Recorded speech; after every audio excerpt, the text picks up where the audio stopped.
This punk-ass, bald-headed dillhole won't stop hunting our ducks. And after the sky above our property became ground zero last week for an all-out war between our resident blackbirds and the no-good scavenger baldies, a battle that began one winter's day when the eagles narrowed in on our free-ranging ducks, prompting the local crow army that lives above our campground out back to throw down. Kira and I thought it was over after watching 40 local blackbirds tag team somewhere between 7 and 9 eagles, and it looked clear that Crow Army had won the battle. But the war is not over, and ever since that day, the eagles have been relentless in their guerrilla warfare tactics. Creeping onto our turf, stalking the ducks like assassins, pulling flybys, and oddly hollering, "Hooty-hoo!"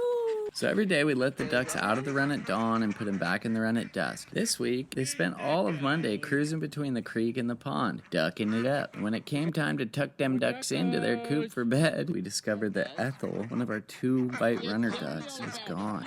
After a whole day, we still hadn't found a sign of her, and we had to come to terms with the fact that those no-good eagles probably got her. That's a huge bummer. Ethel was a good duck. And a sign that the eagle issue is by no means over, and if we want to keep free-ranging our ducks, we're going to have to beef up our aerial defenses pronto. Case in point, on Tuesday morning, Kira was washing the dishes when she looked out the window and suddenly lost her shit. The biggest eagle we've seen yet was sitting on a branch directly above our duck coop, straight finna punk a duck. Kira and I chased it off, but that mark trick didn't go far. It just flew up to a neighboring cedar, now eye-hawking our puppy, Juniper, in addition to our ducks. Not afraid of us whatsoever. In order to protect the ducks, we hang out outside all day, and this uppity trespasser hangs out too, till eventually we throw a snowball near it, never at it. To be clear, we'd never harm an eagle, and managed to chase it off. But the next day, same time, 9:30 a.m., that motherfucker was back. Same branch. Needless to say, the block is hot, so we're teaming up with the hardest crew in the woods, the Ravens, to defend Everland's turf. We'll let you know if any more Eagle-Raven mega turf wars crop up in our backyard. By the way, if you're rooting for the Eagles,